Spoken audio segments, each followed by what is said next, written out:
Hoje é dia de conversar a respeito de força resultante. Essa força causada, na verdade, por uma carga elétrica que nós estudamos na aula anterior, a lei de Coulomb. Então, se você não lembra, se você não assistiu também, volta aqui na aula 15.5, porque hoje nós vamos precisar ter aquele conhecimento já, né? Então, volta lá que está bem explicadinho. Hoje vamos ver, como eu te disse, força resultante 1, hoje mais simples, mais tranquilo. Na próxima aula, na 15.7, a gente vai fazer umas misturebas aí, vai ficar um pouquinho mais complicado, mas nada do outro mundo, legal? Então qual que é a ideia de hoje? A ideia é a seguinte, imagina que eu tenho três esferas A, B e C. Elas estão separadas por uma distância que eu vou chamar de D, e esse D vai ter aqui, ó, vamos imaginar aqui então, ó, essa distância daqui até aqui é a mesma que daqui até aqui, cada uma delas são 10 centímetros, centímetro que ficou feio. 10 centímetros, olha lá. Beleza? E o que acontece também? Elas têm cargas elétricas. Então vamos imaginar que a carga elétrica de A, tá? Mais 2 microcoulombs. A carga elétrica da esfera B também mais 2 microcoulombs. E a carga da esfera C, vamos supor, menos 4 microcoulombs. E qual que é a ideia de hoje? A ideia de hoje é isso aqui, ó. Calcular qual vai ser a força resultante. Por exemplo, eu escolhi aqui, ó, na esfera B. Eu quero saber o seguinte, o que vai acontecer com essa esfera B se eu soltasse essas três esferas? Ou, melhor ainda, se eu mantivesse as esferas A e C fixas, e o que aconteceria com a B? Será que ela ficaria parada? Será que ela seria empurrada para algum dos lados? Será que ela tentaria escapar dessa interação? Bom, para entender isso, a gente vai ter que fazer o seguinte, a gente vai ter que olhar caso por caso. Então eu vou mudar minha cor caneta aqui, ó. Vamos jogar no laranjinha. Vamos pensar assim, ó. A nossa questão é saber o que está acontecendo com a B. A B, ela interage ao mesmo tempo com duas cargas elétricas, com a A e com a C. Vamos pensar o que acontece primeiramente quando ela interage com a esfera A. As duas cargas, ó, são positivas, certo? 2 microcoulombs em cada. Então a força que existe entre A e B é uma força, ó, de repulsão. Então eu vou fazer assim, ó. Vai afastar. Então eu não vou representar na esfera A, eu só vou representar na esfera B porque eu quero saber o que acontece em B. Então eu vou chamar isso aqui de força 1. Vou calcular como F1, ok? Então, como elas possuem o mesmo sinal, a carga B vai sofrer repulsão, vai para a direita aqui da tela, ok? Só que, como eu disse, ao mesmo tempo ela interage com a carga C. E a carga C possui carga menos 4 negativa, enquanto aqui é positiva. Resultado disso, positivo com negativo vai atrair. Então, ó, eu tenho mais uma força para cá que eu vou chamar agora de F2. Lembra, força não importa se ela é uma força elétrica. Força é força, e força, portanto, se você lembra, é uma grandeza vetorial. Então eu tenho duas forças que estão empurrando a esfera C, elas possuem a mesma direção, que é horizontal, e possuem o mesmo sentido, que é para a direita da tela, ok? Então a gente pode calcular a seguinte ideia, a gente vai saber que a força resultante que vai atuar na esfera B vai ser quem? F1 mais F2, porque elas estão empurrando na mesma direção e mesmo sentido. Então, o que eu preciso fazer para poder calcular essa força resultante na esfera B? Eu preciso determinar qual é o valor F1 e qual é o valor de F2. Se eu souber esses dois valores, basta eu somá-los e aí então eu tenho a força resultante na esfera. Então vamos fazer isso? Vamos calcular aqui, ó. Vamos calcular F1. Então, ó, para calcular F1 primeiro, nós vamos fazer a seguinte conta. A gente sabe que então F é igual, só relembrando, K0 que multiplica carga A, que multiplica carga B, tudo isso dividido pelo quadrado da distância, ok? O que a gente sabe também? Ó? A gente sabe que K0 é constante e vale 9 vezes 10 elevado a nona. Como a gente viu na aula passada, microcoulomb significa 10 a menos 6, micro, né? Então, carga A, na verdade, vale 2 vezes 10 a menos 6 coulombs. E a carga B vai valer também 2 microcoulombs. Portanto, de novo, 2 vezes 10 a menos 6. Tudo isso dividido pela distância que separa essas duas cargas, A e B ao quadrado. 10 centímetros, se a gente bem lembra, vale 0,1 metro. Portanto, vale 10 a menos 1 metro, ok? Então aqui embaixo fica, ó, 10 elevado a menos 1 ao quadrado, porque a distância é ao quadrado.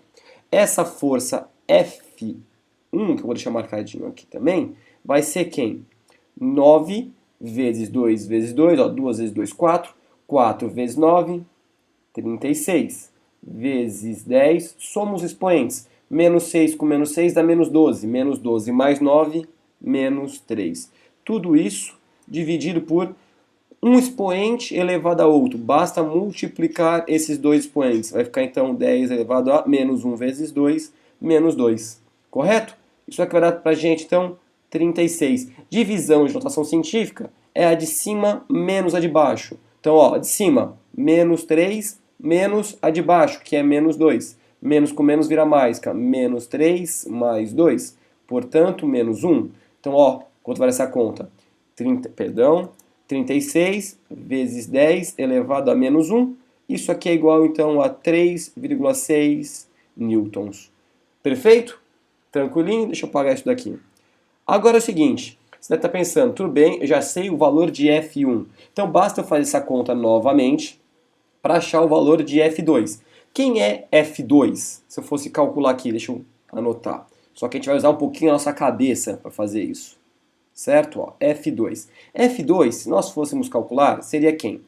F é igual a K0, que multiplica QB vezes QC, que são as duas cargas envolvidas para F2, tudo isso dividido pelo quadrado da distância, ok? Se eu assumisse os valores aqui, seria 9 vezes 10 a nona, que multiplica o valor de QB, a gente já sabe que vale 2 vezes 10 a menos 6, e QC, que é a carga nova, menos 4. Lembrando que o valor negativo não entra, só serve para a gente identificar se a força de atração ou de repulsão ela entra em módulo. Então, portanto, seria 4 vezes 10 a menos 6. E nesse caso a distância é igual à distância, né? Distância de A e B é a mesma coisa que B e C. Ambas valem 10 centímetros. Então a gente sabe que novamente aqui seria 10 elevado a menos 1 elevado ao quadrado.